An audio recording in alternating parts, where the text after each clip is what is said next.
Begins on a battlefield with a young knight covered in blood smiling as he tries to catch his breath. Several death beams are blasted at him and his men all of a sudden, suggesting that the battle is definitely not over. The hero stands tall in the explosions, feeling proud that they even made it this far, but they're not done yet.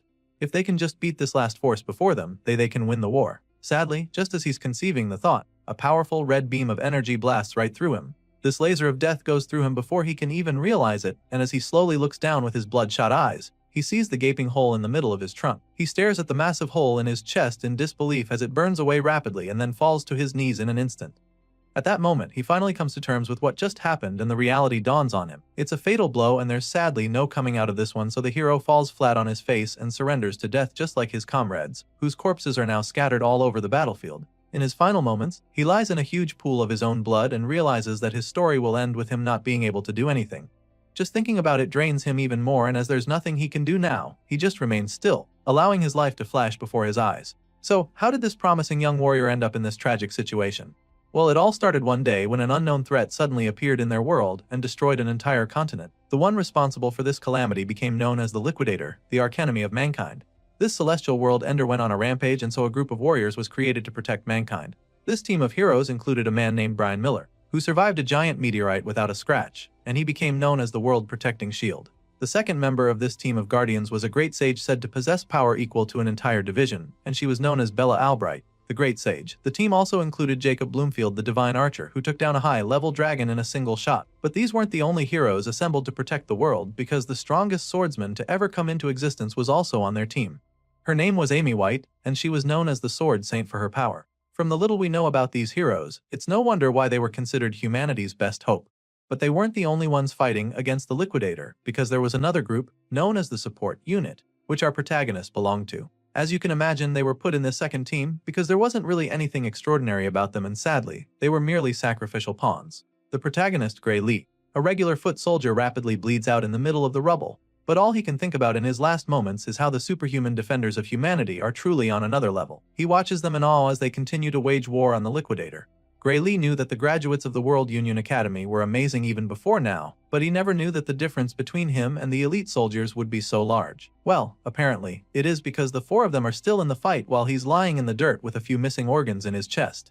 The situation makes him wonder if it even matters whether the support unit was there or not. The team of heroes appear to be doing just fine without them, which enrages him even more. Gray Lee grinds his teeth in anger, recalling how he and his teammates equally trained very hard, only to end up as collateral damage. Tears run down his face as the thoughts flood his mind, but there's nothing he can do now. Meanwhile, the heroes continue their onslaught, and Amy White unleashes a myriad of attacks that eventually do some damage to the Liquidator. The Celestial Force is actually surprised that they managed to hurt him, and he doesn't take it very well. So, he figures that it's time to stop messing around with them, and with this in mind, he creates 2 power balls of energy from his wings and unleashes 2 devastating surges of energy that absolutely decimate the heroes in the blink of an eye. The Guardians are butchered by the Liquidator's overwhelming blast, and upon seeing this, Gray's eyes widen in horror and disbelief. He just witnessed the archenemy of humanity wipe out the defenders of the Earth with a single blow, so it's not an easy thing to process. Even worse, the Liquidator said that he'd been playing around until now, so in that moment, the protagonist is convinced that there's absolutely no way they can win this war. To be honest, that should have been pretty obvious when this overpowered angel of death made his debut on Earth by destroying a whole continent. Anyway, the MC continues to weep as he awaits his demise, but then all of a sudden, he realizes that he shouldn't even still be alive right now. It's been a while since his heart got pierced, and for some reason he's still alive, so he looks down at his reflection in the blood, and that's when he hears the voice. The voice claims that he's finally found him and then tells Gray to come forth and wield great power. All of a sudden, the MC finds himself standing in the middle of a strange place and begins to wonder what's going on. He figures that this might be the afterlife, but feels that it's a bit barren if that's the case. The wide-eyed soldier looks around a bit, and that's when he spots a strange hooded being sitting cross-legged on what appears to be a throne. Gray looks over at the celestial being, asking who he is, so the alien-like figure simply assures him that he is not dead. The being tells him that his body's physical wounds have already healed, which sounds really impossible since he saw the fatal wound in his chest very clearly. Either way, he asks the alien if he was the one that healed him, but the big guy doesn't take credit for it. Instead, he informs Gray that he was healed by his own power. Surely none of this makes any sense to the foot soldier, and sadly, this celestial creature can't explain it to him either. Apparently, this alien is also unable to properly analyze Gray Lee's true power. However, what he can tell the MC for sure is that his power is stronger than what the Liquidator possesses, but that's only if he can control it properly. At this point, I'd start looking for the hidden cameras around if I were him, because this all sounds like one big prank. But I'm not the MC, so back to the story. Gray asks the hooded being if this means that they have a shot at winning this war. Sadly, the alien admits that he doesn't know the answer to that question and that he wouldn't have high hopes either. However, he also believes that they ought to get rid of the liquidator together. As soon as he says this, Gray isn't given a single second to process it before the black alien punches another hole right through him. After doing this, he tells Gray that he can now leave, promising to lend the MC the power he possesses to help him. At this point, we see the magic circle with a clock glowing brightly in front of Gray's chest, so it's pretty clear that our boy has just got a major upgrade in the power department. He wakes up on the battlefield right after his encounter with the strange alien and immediately gets back on his feet. Gray picks up his sword and is shocked when he sees that it's now completely surrounded with a strange power. The blade crackles with lightning, like energy, so he wonders what it is, and the voice reveals that it's his own power manifesting. As for the alien's power, it cannot be seen with the naked eye, so he explains this to Gray. Our boy is excited about this new power, especially since he literally just cheated death. And since the liquidator is still around, he decides to test out his new abilities on the ruthless angel of death. The evil alien suddenly senses something coming at him, and by the time he turns around, Gray is already on him. Our boy attacks with a brutal slash of his menacing sword, and the liquidator almost seems horrified by his presence. The evil alien can't believe what is going on because he didn't think there was any powerful opponent left. He can sense the power within our boy, so he knows how dangerous Gray is. This is confirmed when the hero lands a hit that does some real damage, and this boosts his confidence a lot, so he charges in for another swing and even starts to get cocky, feeling that he is stronger than the liquidator. However, the World Ender quickly reminds Gray why he should not be underestimated. Just like he did with the Guardians of Earth earlier, the liquidator uses a single slash to split Gray in two. It happens so fast that he doesn't even feel it immediately, and by the time our boy looks down, he's horrified to see that his legs are no longer connected to his torso. The liquidator uses this killer blow on him, but also commends Gray for being able to force him to throw everything he's got.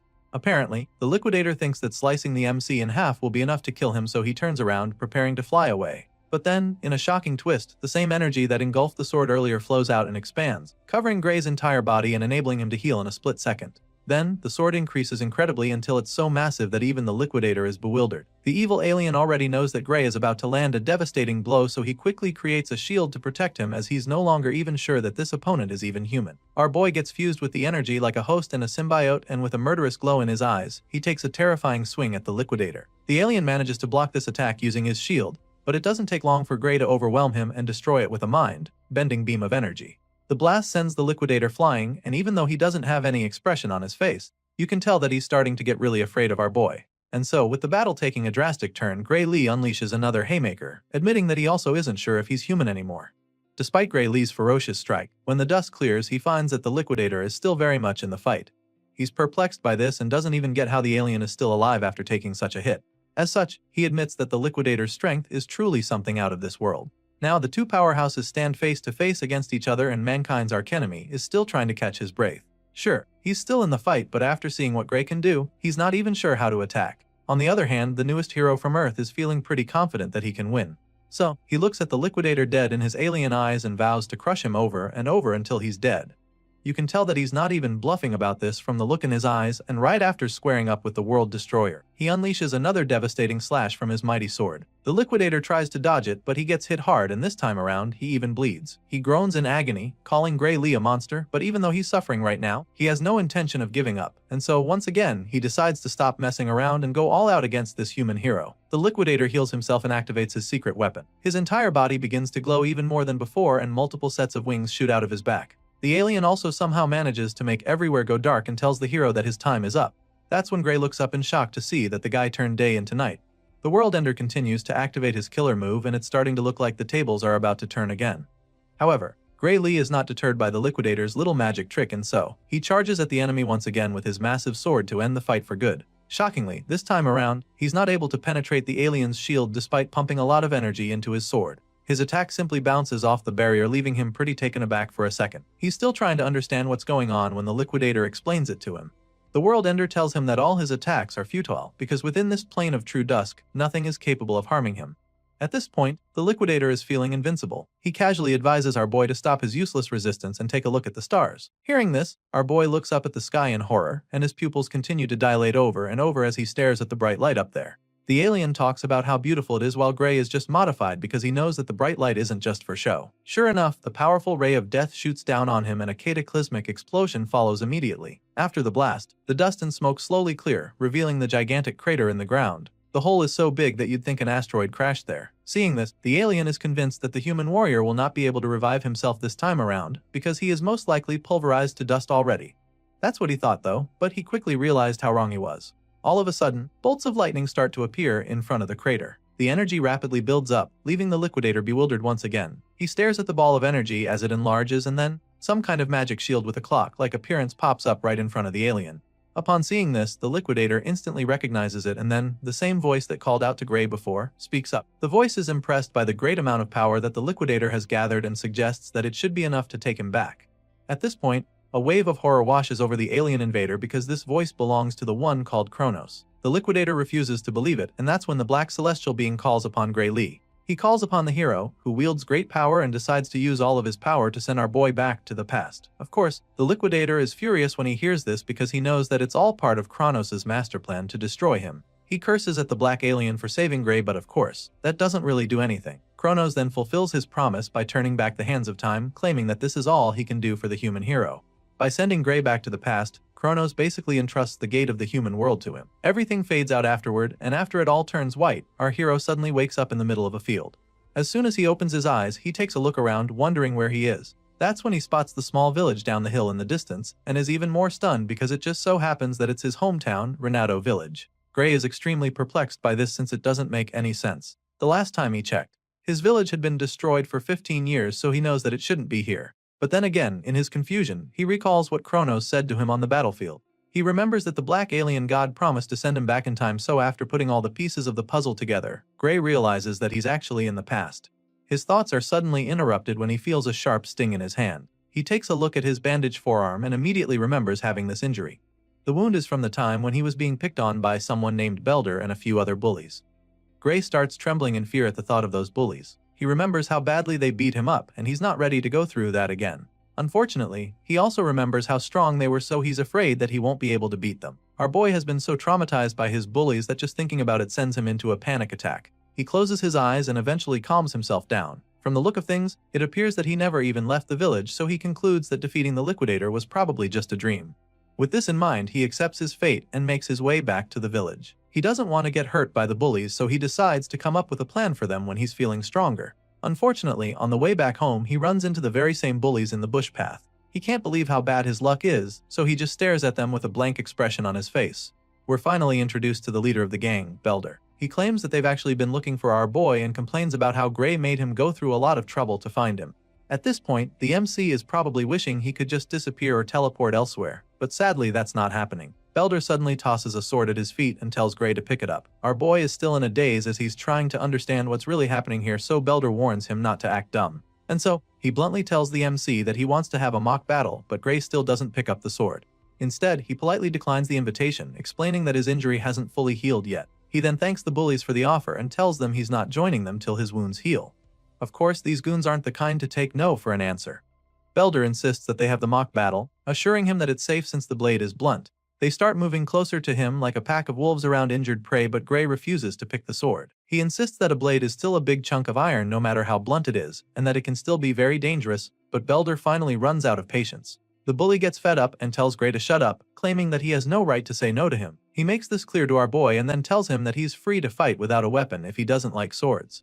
Before Gray can even process this, Belder charges at him with his blade, and it actually baffles him because the guy doesn't even mind attacking him when he's unarmed. What the hell happened to this being a mock battle? It's pretty clear now that there's no running from this, so Gray decides that it's time to get his head in the game. Before he was sent back, a former military doctor gave him a piece of advice. It turns out that the reason for Gray's lack of improvement in his swordsmanship was due to an injury he sustained as a child. Thinking about it now, the MC realizes that this might actually be where his life as a loser began. Belder speeds toward him like a runaway train, and just as he's about to land the hit, our boy somehow manages to dodge it by reflex. He's even shocked that he managed to evade a hit and begins to wonder if Belder's strikes were always this slow. Enraged by the first miss, Belder goes on for another swing, only for Gray to dodge it yet again. After avoiding getting hit for the third time in a row, our boy finally realizes that Belder isn't slow. The bully also starts getting frustrated by the fact that he can't even land a single hit, so he curses at Gray in annoyance. Unfortunately, his anger can't even help him now, because he just misses yet again, and so our boy realizes that he's actually the one who's gotten faster. The other bullies are stunned when they see how fast the guy is all of a sudden. It's as if he's a completely different person now, so they all watch in amazement as he makes a fool out of Belder.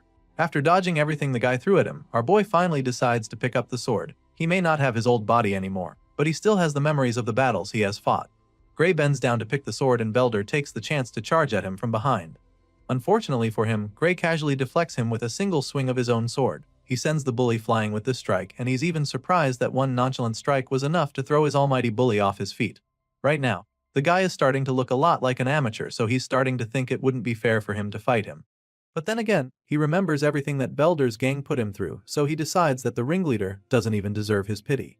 After all, it's these same pieces of trash who tormented him because he couldn't fight.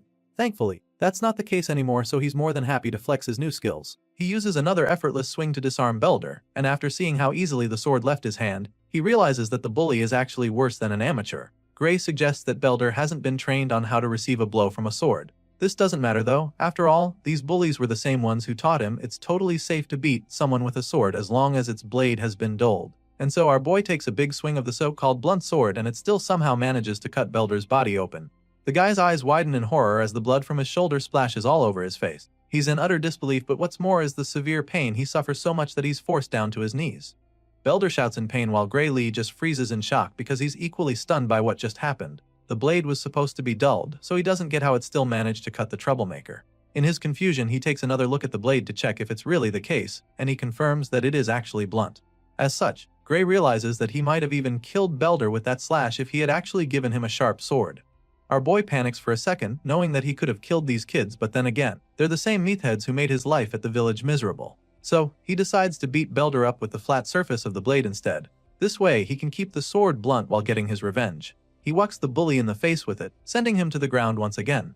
Belder is now terrified, so our boy hovers over him, wondering why he's screaming so much. He asks the gang leader what's wrong and reminds him that he's the one who said the blunt sword is safe. At this point, Belder just sits there, covering his bleeding nose as Gray walks over to him slowly. The terrified bully looks to the side and sees his goons just standing there, so he snaps at them, ordering that they attack our boy. It's quite funny that Belder would even think that his minions can beat Gray after the same guy just wiped the floor with him.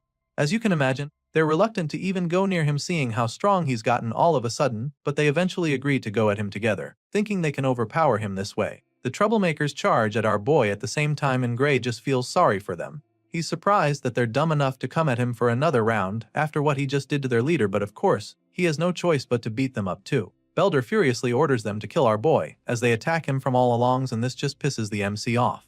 He was going to overlook their misbehavior this time around, but since they clearly all want a taste of his new skills, he decides to show them what he can do. A few moments later, Belder and his goons are all on their knees with swollen faces. They've been so badly beaten that there's steam coming off their bodies and looking at them now. Gray is baffled that these are the same guys he's been so scared of. He remembers that these guys are the ones from the Saria swordsmanship dojo, so he asks to confirm if that's the case, and Belder explains that he's kinda correct. Apparently, they felt like they had gotten strong enough, so they haven't been going to the dojo lately. It's pretty baffling for Gray when he hears them say this, because he can't believe that their current level can be considered strong enough. With this in mind, he figures that he shouldn't expect much from the dojo itself, seeing the kind of students it produced. However, he still believes that it might be useful to him, and so he asks them to introduce him to this dojo they attend. After all, he heard that it's by referral only and would like them to invite him. For some reason, Belder is not really excited to bring Gray in because he'll be too embarrassed if he told his master that he lost a sword fight. He suggests that our boy find someone else to invite him, but he's in no mood to be denied. So, since Belder doesn't want to comply, he decides that they resume their mock fight instead. Before he can even say anything after that, the bully agrees to introduce Gray and starts running toward the dojo, leaving his buddies behind even. Eventually, they're all back in the village, and that's when Belder finally asks Gray why he actually wants to go to the dojo. Apparently, this very dojo has a recommendation slot for the academy, and when our boy asks about it, Belder admits that he also heard something like that. As such, our boy explains that this is the reason he wants to go, by one of Belder's buddies feels that he's already strong enough without going to the academy. Sadly, Gray knows that his current state is not going to be enough to defeat the Liquidator.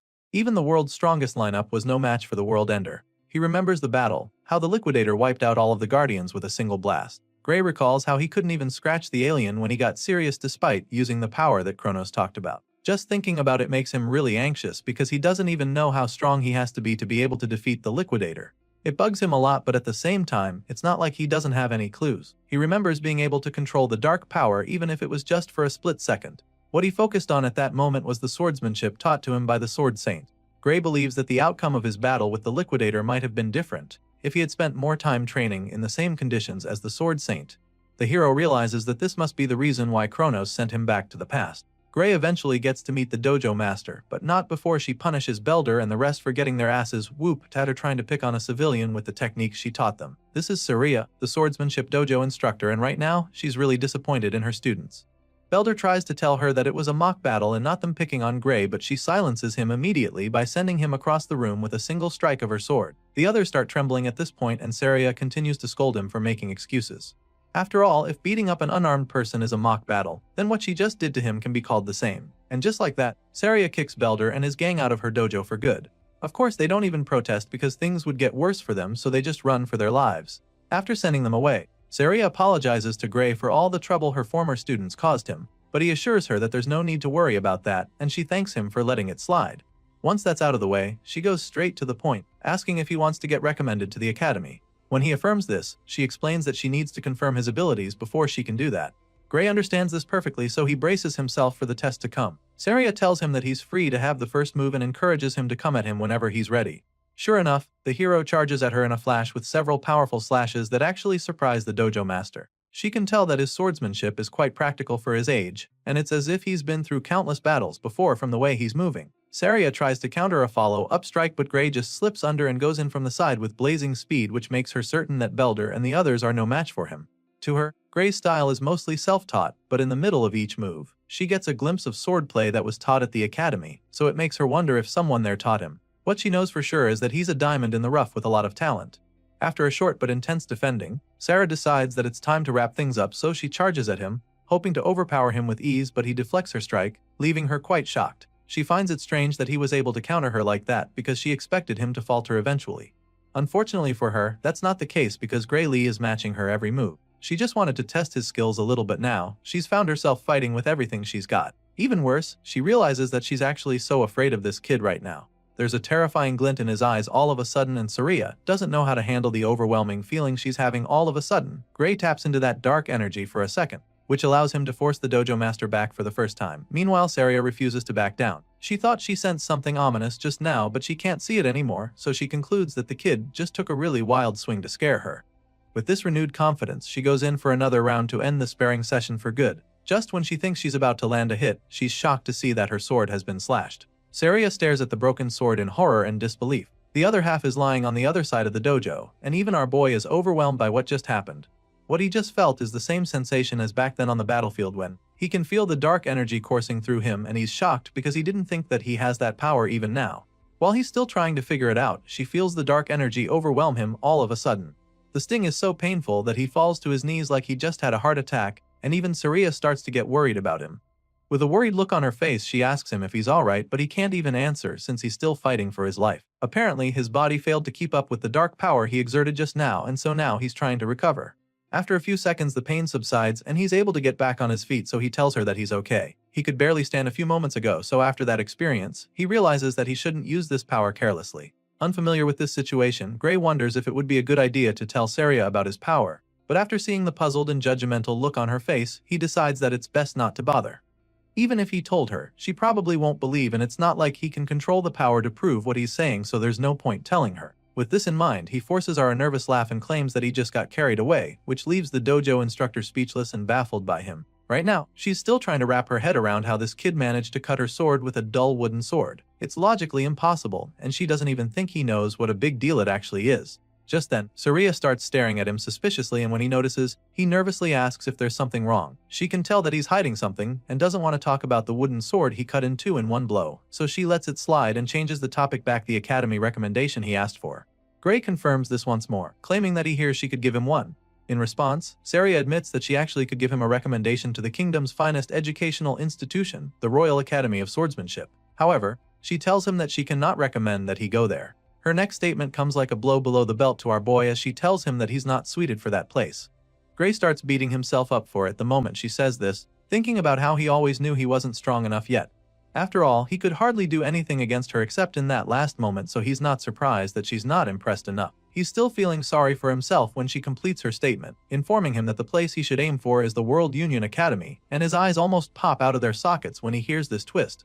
Apparently, Saria doesn't want him going to the kingdom's finest institute, because she believes that he belongs in the world's finest institution. Our boy is blown away just thinking about that place because it's the same institution where the Sword Saint and the other heroes came from. He never imagined that someone like him could even get accepted there, and Saria assures him that it's not impossible. However, his body is nowhere near fit enough to be a swordsman, and so it's going to be a stretch right now.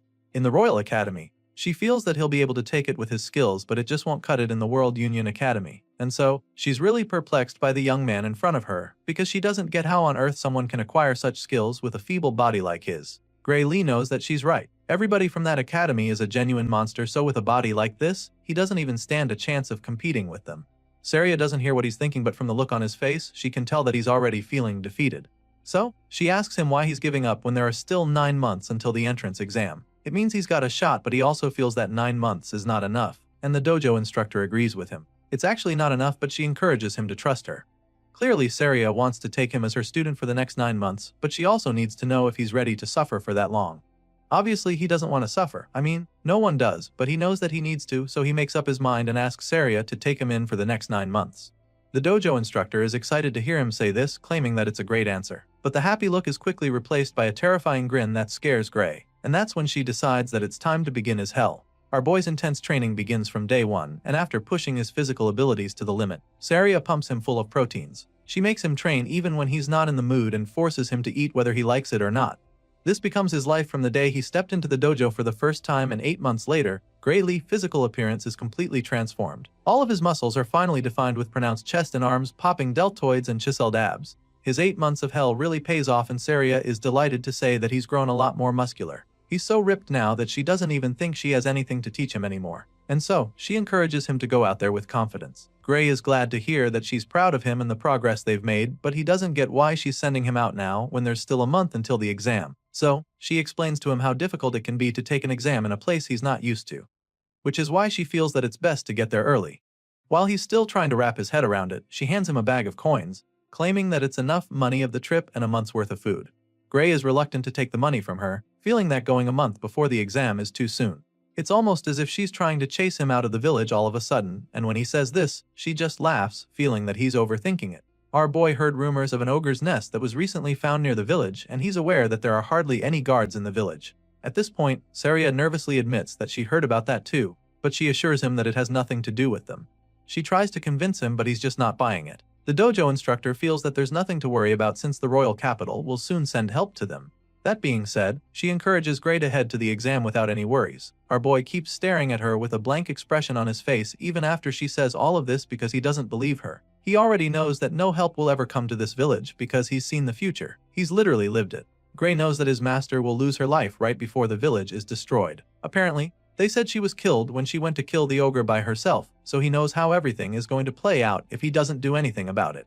Even though he has no intention of leaving, he tells her that he'll be leaving. Saria is glad to hear this and prays for him to pass his exam. After successfully convincing her student to leave the village, Saria sneaks out to the forest later that night. From the bloody skeleton remains scattered all over the place, you can tell that this is a dangerous region with some deadly creatures. The dojo instructor has obviously come to hunt down the ogre just like our boy predicted.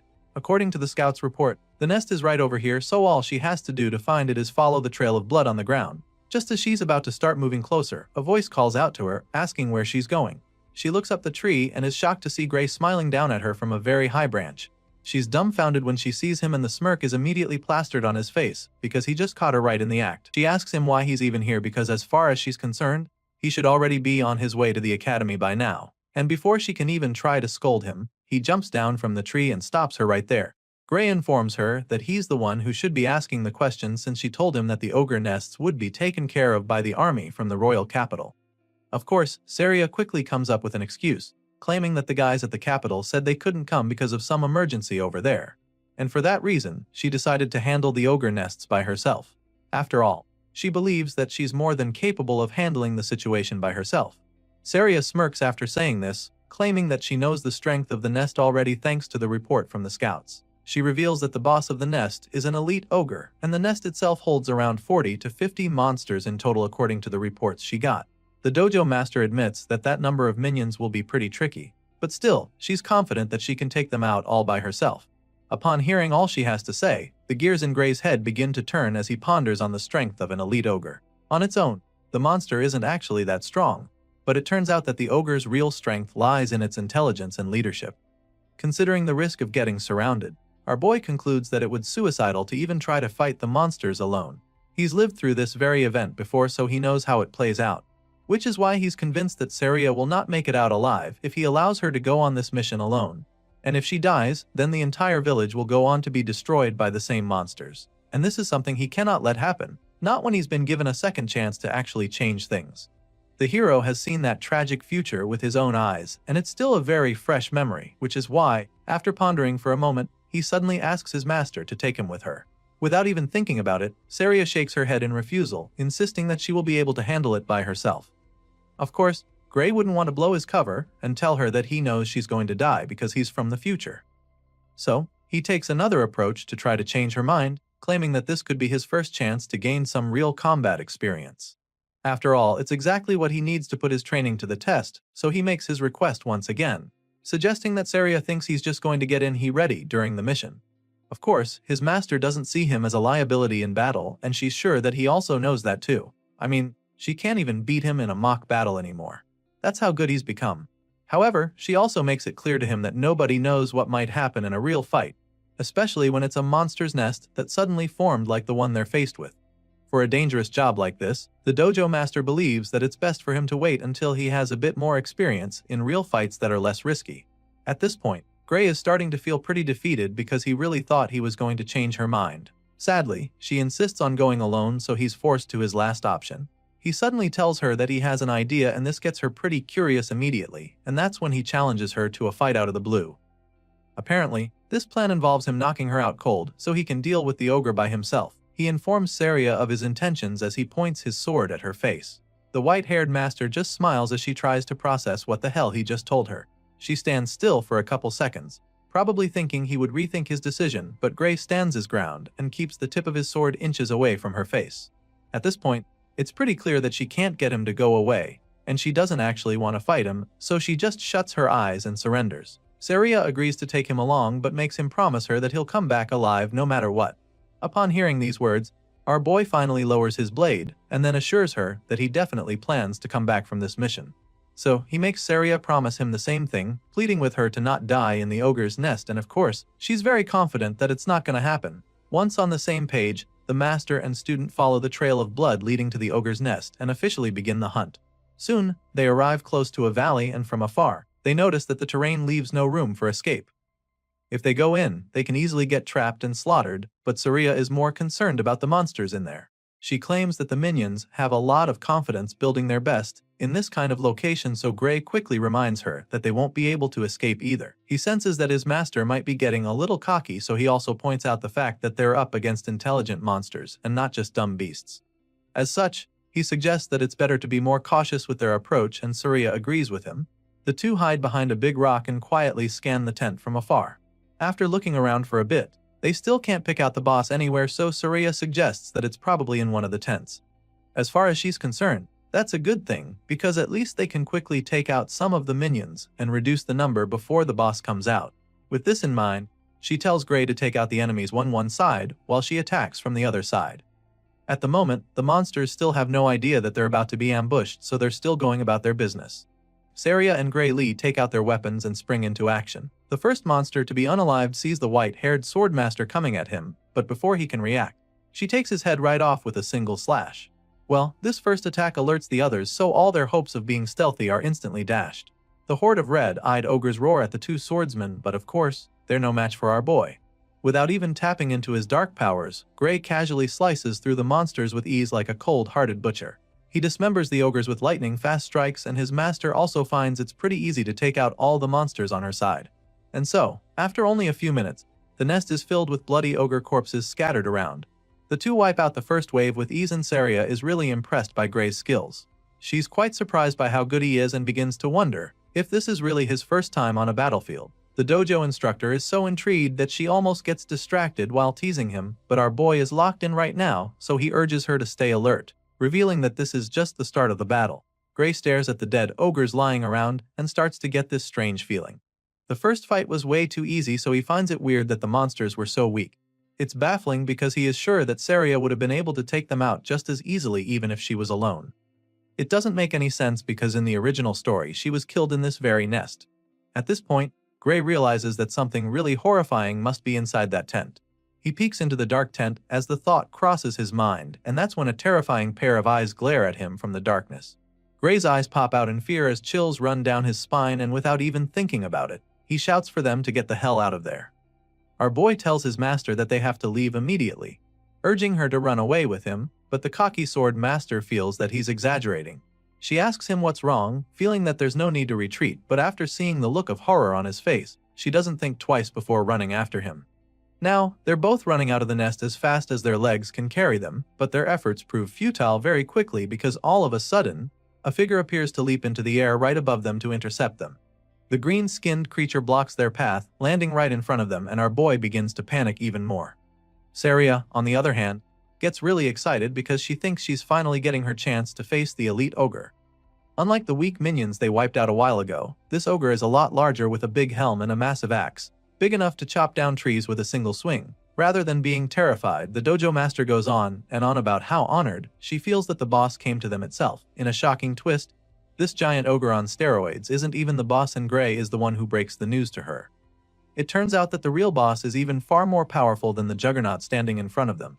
At this point, Saria turns around to see the army of orges charging at them with the real boss standing at the back, exerting an overwhelming surge of power from his body.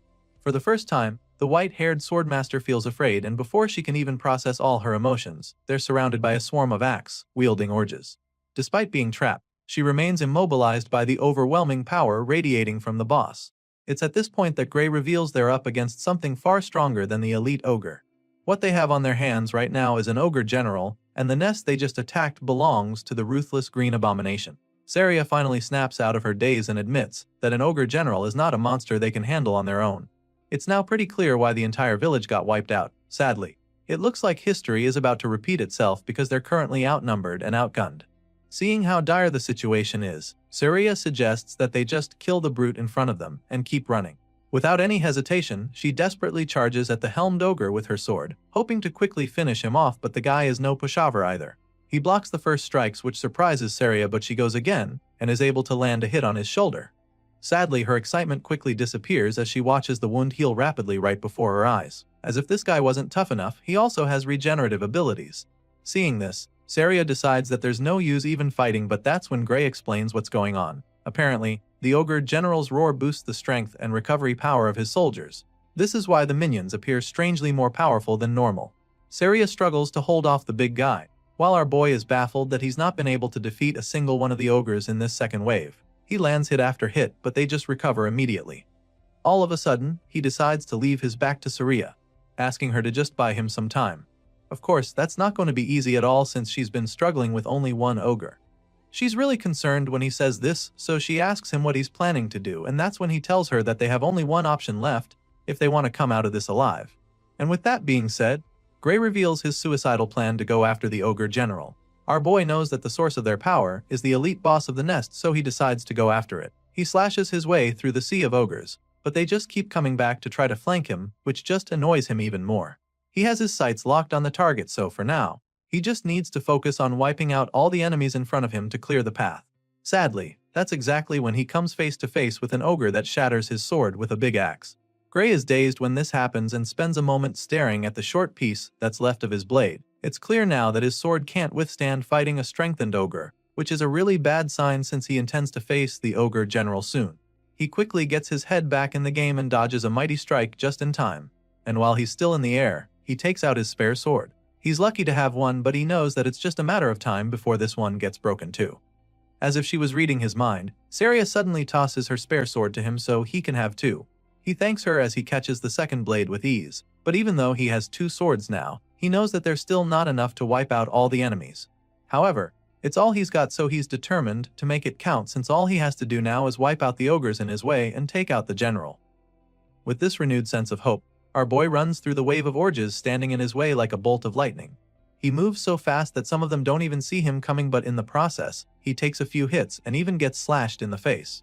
Still, this doesn't deter him as he pushes on relentlessly through the horde of bloodthirsty monsters. The general notices the hero getting close, so he lets out another powerful roar to strengthen his soldiers even more. This is a twist that our boy didn't see coming at all, because he didn't even think these ogres could get any stronger. Sadly, they're mutated in a flash and the fight becomes several times more difficult. He's no longer able to push through, and at this rate, it's only a matter of time before he and his swords are crushed. Gray realizes that the general saw right through his plan, which makes him admit that the boss is truly very intelligent. It's obvious now that the boss's high intellect isn't just for show.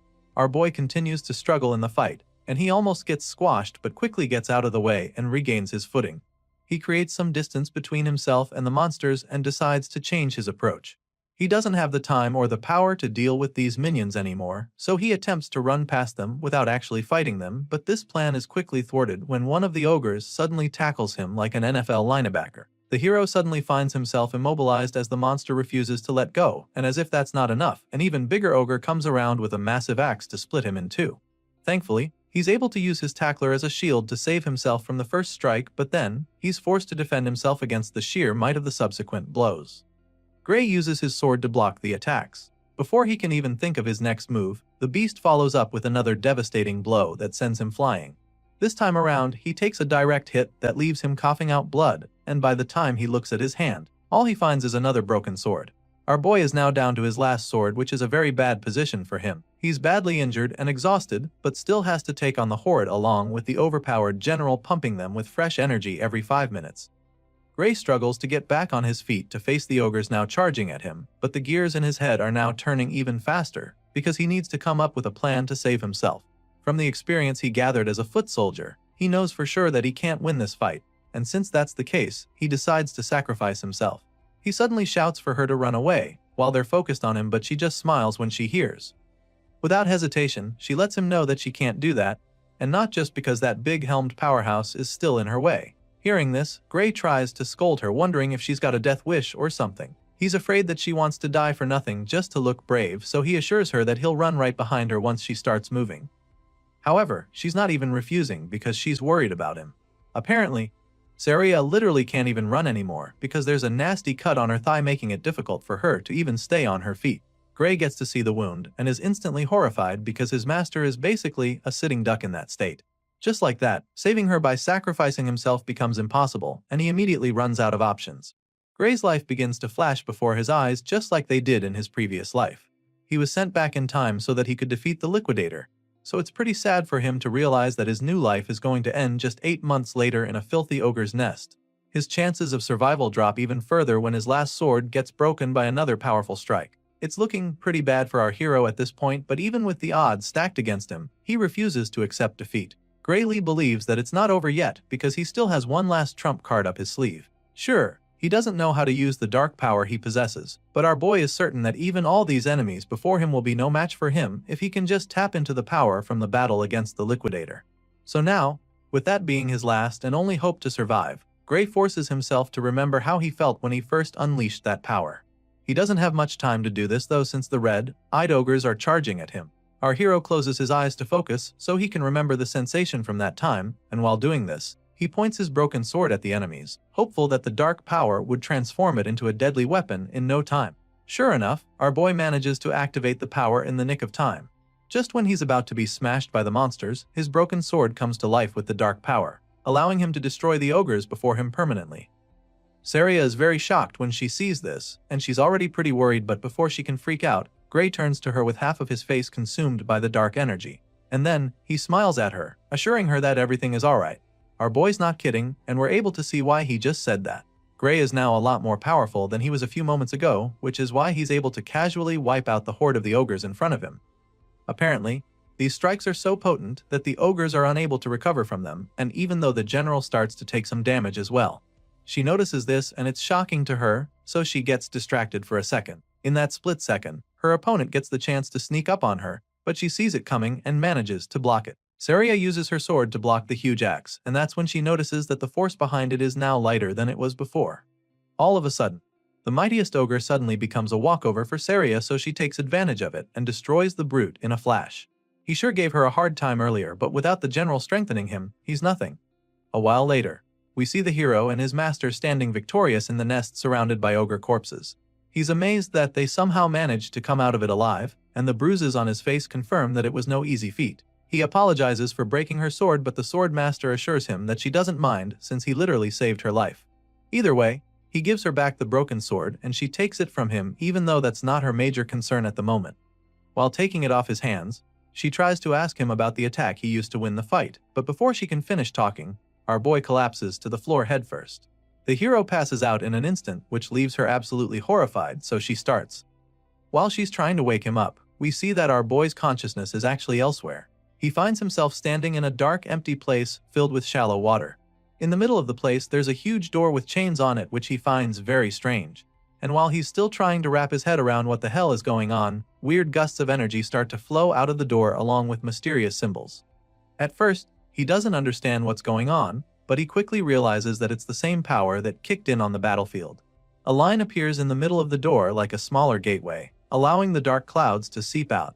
This makes Gray wonder if opening the door will allow him to get that power. Of course, there's only one way to find out, so makes up his mind and starts marching toward the door.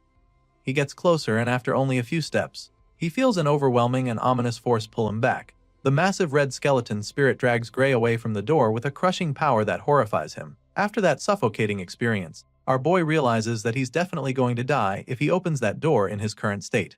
Chills run down his spine as he says this, and almost immediately, a loud voice responds to him, informing that he made a wise call. As you can imagine, Gray is taken aback when he hears the voice, but he doesn't even get a chance to figure out anything else, because the next moment, he's waking up in a bed struggling to catch his breath. He wakes up like someone who just had a nightmare, so Saria is really concerned about him. Thankfully, Saria is in the room, so she comes to check on him, seeing that he's finally awake. She clearly has not fully recovered from the damage they suffered in the ogre's nest. At the same time, our boy is pretty confused, so he asks where he is, and that's when she informs him that he's been unconscious for 5 days. As such, she was even afraid that he wasn't going to wake up anymore. Our boy is still pretty surprised that he's been asleep for the last 5 days, so he figures that it's due to the fact that he must have pushed himself pretty hard. It clearly took a toll on his body, and the Swordmaster agrees with him, even though she feels that he did a lot more than pushing himself pretty hard. Anyway, she's concerned about his condition, wondering what the state of his body is. She asks him if he can move, and since he also does know the answer, he decides to give it a try. Sadly, Gray suddenly realizes that he can't move his right arm at all. He can't muster any strength in it, and even though he knows he can move a bit, he's afraid that he might not be able to hold a sword with it. As if that's not bad enough, he also notices a weird bruise on his bandaged arm with dark energy spreading. Saria notices that he's struggling with it, so she asks him about it. Hearing this, Gray is a little surprised because it means that she can't see the dark tattoo-like bruise on his arm. Since that's the case, he simply admits that he can't put any strength into his dominant arm. Apparently, the Swordmaster isn't actually surprised to hear this. It's just as she thought, and so she also knows that it won't heal back to normal anytime soon. After all the bones in his right arm are in pieces. Clearly, the hero didn't know about this, especially since it doesn't even seem hurt at all from the outside. He explains this, and that's when she tells him that they've already treated it with a magic potion. For some reason, our boy doesn't like the sound of that at all. He stares at the empty potion bottle in shock and panic, because the last time he checked, such things were extremely expensive. However, his master assures him that he shouldn't worry about it, because the village chief was the one who gave it to them. He's shocked to hear this too, because he can't even wrap his head around why the chief would give a potion to someone like him. The moment he says this, she sounds baffled that he'd talk like that, and that's when she informs him that he's literally the hero of the village. Of course, this doesn't even make any sense to him, so he just stares at her in bemusement. He's still processing what she just said when someone bursts into the room, asking for him. He recognizes the loud voice, so he immediately jolts up from the bed to greet the village chief. He nervously tries to start thanking the man for the magic potion, but the chief cuts him off, stating that they're the ones who should be thanking him. He helped them kill a freaking ogre general, the same monster that couldn't be scratched even after rally the forces from the surrounding town gathered to fight it. The chief is certain that the entire village would have been destroyed if Gray hadn't killed the monster, and he's not wrong. So once again, he thanks our boy for his help and places the potion bottle back in his hands. After all, if it wasn't for him and Saria, nothing would be here right now, not the village, not the people, and not even the potion itself. The hero tries to be all modest about it, suggesting that the chief is exaggerating, but the man claims that he all knows he's just stating things as they are. Upon hearing these words and after seeing the look in the man's eyes, Gray realizes that the chief is probably right. In the world before he was sent back in time, this village was supposed to have been destroyed by the ogre's attack. So, indeed, if it wasn't for him, they wouldn't be standing here right now.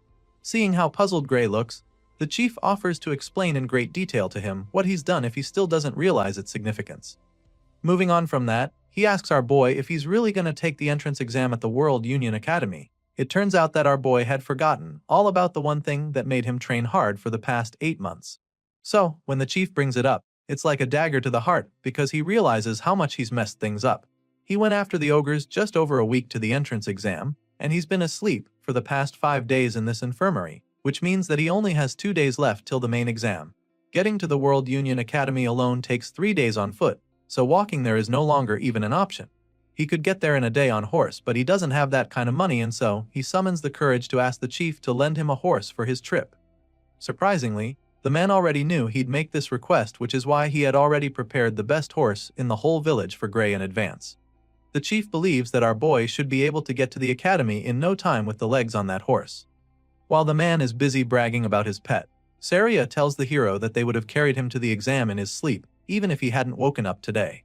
After a while, our boy gathers enough strength to stand, so he walks to the door, and as soon as he goes outside, he's greeted with a huge crowd of villagers thanking him and wishing him success in his exams. They're all grateful to him for saving the village, and while most of them are holding up posters, one guy walks up to him with a sack as a gift.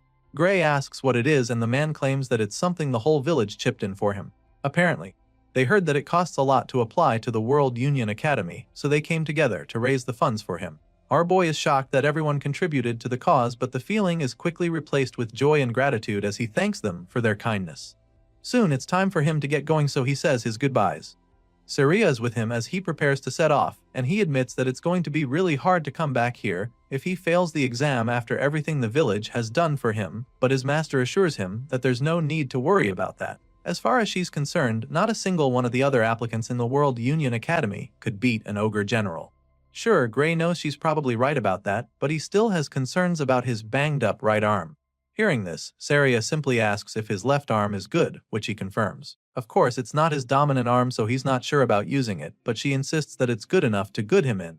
She also doesn't think he needs to use that dangerous power inside him, but he feels that the entrance exam might be tougher than they think. Thinking he can pass with just one arm seems a bit like a stretch to him, but Saria assures him that it's going to be fine because she trusts that the Academy's examiners won't be so blind as to overlook his ability. If there's one thing she can guarantee him, it's that he'll definitely pass the exam. At this point, our boy has already mounted his horse, ready to set off, so he thanks her once again for the pep talk, feeling a lot more confident. Just like that, our hero sets off on his journey to begin the next chapter of his new life. In the previous world, this village was destroyed, but he knows that the enemy of mankind still exists here. However, he also knows that this world is no longer the same as the old one, because the future can be changed with this power that he now possesses. Soon, our boy arrives at the capital, and the first thing he does is thank the beautiful horse that got him there. He's only been in the city for a short while, but he can already spot the amazing structure that is the World Union Academy. Despite how expensive it is to apply here, the place is absolutely swarming with potential applications. There's a sea of people gathered in the World Union Academy, and every single one of them dreams to become a hero. Over the speaker, they're informed that the distribution of exam tickets will begin shortly. Until the process is completed, all applicants are instructed to remain inside the central arena. Among the crowd, some people start chatting about how competitive this academy is. Apparently, out of the thousands gathered in this arena, only 20 of them will be accepted into the World Union Academy. That's the rumor going around, and our boy quietly listens to the guys spreading them, but some people heard that the number of admitted students changed yearly. Some years, they accept up to 50 candidates, and other years, only one person makes it. Just then, Professor Ariel is called upon to address the applicants, so the red-haired lady with a monocle appears on the platform. She gets straight to distributing the exam tickets to everyone in the arena, but she does it in a flash with the snap of her fingers. Just like that, the papers appear right in front of all the applicants. Like everyone else there, our boy is pretty impressed when the ticket appears right in front of him from a flash of flames. He grabs the paper and reads the content to discover that his candidate number 513, and he also learns that he'll be taking the fencing course.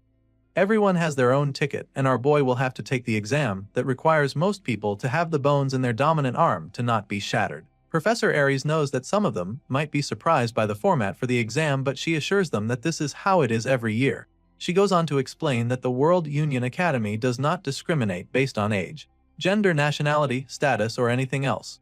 Not even their names are of any significance here. The professor makes this clear to the applicants, stating that only those who pass the exam and earn the right to cross the bridge will be asked for their names. Meanwhile, our boy is still baffled by the fact that he's taking the fencing course when he literally left his sword at the inn. He doesn't get what kind of system this is, so he's pretty hung up on it. While he's busy racking his brain, the professor reveals that she assigned their courses according to how they look. And so, she asks those who feel he was wrong about it to raise their hands. Many of the students find it hard to believe that she picked their courses just by looking at them, because there are literally thousands of them. Judging by their reactions, along with the lack of raised hands, it's pretty clear that the lady got their courses right. Still, many of them believe that there's foul play. To them, the academy either checked them beforehand or she used magic to read their minds. After confirming that she didn't miss anybody's course, Professor Ariel states that she'll be announcing their exam schedules next. As such, he asks them to check their tickets for the next update. Of course, all the applicants check their tickets, including Gray Lee, who finds out that his exam will be on the first day at 11 a.m. As you can imagine, he's not really excited to see that he's up on the first day, because he was hoping for a little more time to let his arm heal. Sadly, that's not the case. The professor goes on to pile on the pressure, announcing that this is a one-shot practical exam. Latecomers will be automatically disqualified, so she makes this known to them and advises them to be on time. She also lets them know that the academy does not accommodate personal requests for schedule changes. While the announcements are going on, Gray quietly tries to see if his arm is better now, but sadly, he still can't get any strength to it. So now, all he can do is pray that it heals by morning, even if it's only a little, because otherwise he'll have no choice but to fight with his left arm. Unfortunately, the next day, our hero wakes up and is immediately frustrated because his injured arm didn't even heal at all. Now, he has no choice but to take the exam like that because there's no option for schedule changes. Gray gets ready and heads to the exam, and when it's almost his turn, he is directed to the entrance of the arena. While waiting for his turn, he tries to calm down, reminding himself that he shouldn't be pessimistic about this right now. As he tries to maintain positive thoughts, he realizes that his left arm is still fully functional, and he can even move his right to an extent. With this in mind, he comes up with an idea. Gray concludes that he needs to use the little time he has left to watch the examiner's moves and prepare for them. Our boy believes that what he needs to do now is study his opponent and find an opening to strike. At this point, we get to see the current application in the arena. The examiner tells him to take the first move, so the brute with the big sword charges at him like a bull. He moves pretty fast and successfully takes a swing, but he misses and strikes the floor instead, just missing the examiner by centimeters. He's puzzled when he sees the chill examiner nonchalantly standing with his hands behind his back after evading the attack. The experienced teacher casually avoided the hit, which pisses the applicant, so he angrily goes in for another attack. This time, with an even more devastating swing to the side, but once again, the examiner makes his attack fruitless. He blocks the second strike with his sword, leaving the hothead in disbelief. And once the guy is stunned, he follows up with his own counterattack to quite literally sweep the guy off his feet. The examiner sends the guy crashing like a tumbleweed, and by the time he stops rolling, he's sitting on his butt without his sword and a broken arm. Seeing this, the veteran concludes his exam and asks him to exit the venue with his weapon. Of course, our boy witnessed everything that just happened, so a smile of acceptance creeps up on his face, because now, he knows without a shadow of a doubt that he's cooked. The examiner calls his number and he just starts walking into the arena. In his mind, all he can do now is go on stage and quietly take his L before going back home, because if that tough guy couldn't even land a hit with perfectly good arms, then what are his odds? Just like he did with the last guy, he tells Gray to make the first move. Sadly, our boy is even struggling to hold the sword properly right now. He can feel the pressure even more now, so he doesn't even think he stands a chance. Nevertheless, he's not a quitter, so he reminds himself that he still has to do whatever he can. With this in mind, he charges at the veteran with his blade, and during that run-up, one of Saria's teachings runs across his mind. He remembers her telling him that a sword isn't swung with just one's arms. She taught him to channel the power generated by his entire body through his arms instead, and now that remembers, he decides to do just that. Even if his right arm is powerless, he knows that he can still drive the force through his other muscles. So, he gives it a try and takes a very decent swing. The examiner dodges the strike, of course, and Gray isn't shocked, since it's not like he can fight the way he usually does. If swinging a sword without arm strength was not easy, no one would bother training their body in the first place, so he sucks it up and shoves the excuses far down below so that he can focus better. Despite being pretty much handicapped, Gray manages to force the instructor to attack him very quickly, but that is when he notices something strange. All of a sudden, the examiner's sword strike starts to look a lot slower than before. It's just like what happened with Belder, but the difference here is the insane force that comes from those apparently slow attacks. However, Gray can still tell that this man's speed and technique doesn't even come close to his master's. With this in mind, he feels that he might be able to make up for the difference in arm strength if he can just stick to the swordsmanship that he learned from her. So, that being the case, our boy goes into beast mode in the blink of an eye. He unleashes a barrage of sword slashes on the examiner, forcing the guy back faster than he would have imagined. He makes the instructor fall back a lot while trying to block the hits to the point that the man almost loses his footing. On top of that, the guy still looks very slow in Gray's eyes, so now he's starting to think that this examiner is not even nearly as strong as he thought before. In that moment, Saria's words play back in his mind as he remembers her assuring him that he would pass. So now, with the way he's dominating the examiner, he's feeling a lot more confident that he can actually do this. Our boy Gray starts to really get the upper hand in the duel, feeling a lot more confident than he was before he stepped into the arena. However, the examiner doesn't intend to lose that easily to an applicant, so he takes things up a notch and begins to attack more forcefully. The instructor unleashes a myriad of slashes, but our boy is able to block them all. Now, it's becoming clear that the difference in power is too great, even though he's already seen through his opponent's swordsmanship. The examiner is stronger than him, and so Gray is unable to break his form. After blocking most of the attacks, he gets an opening to strike, so he thrusts his sword forcefully, but the instructor deflects it swiftly. At this point, our boy notices that the man's movements are becoming rougher, so he comes up with a plan that could win him the fight. It's a bit risky, but he feels that trying it at the perfect time might just be the move that helps him defeat his opponent. With this in mind, the hero makes up his mind to do it. He lures the instructor to throw powerful moves at him by being more defensive, and this causes the man to leave himself vulnerable for a counterattack.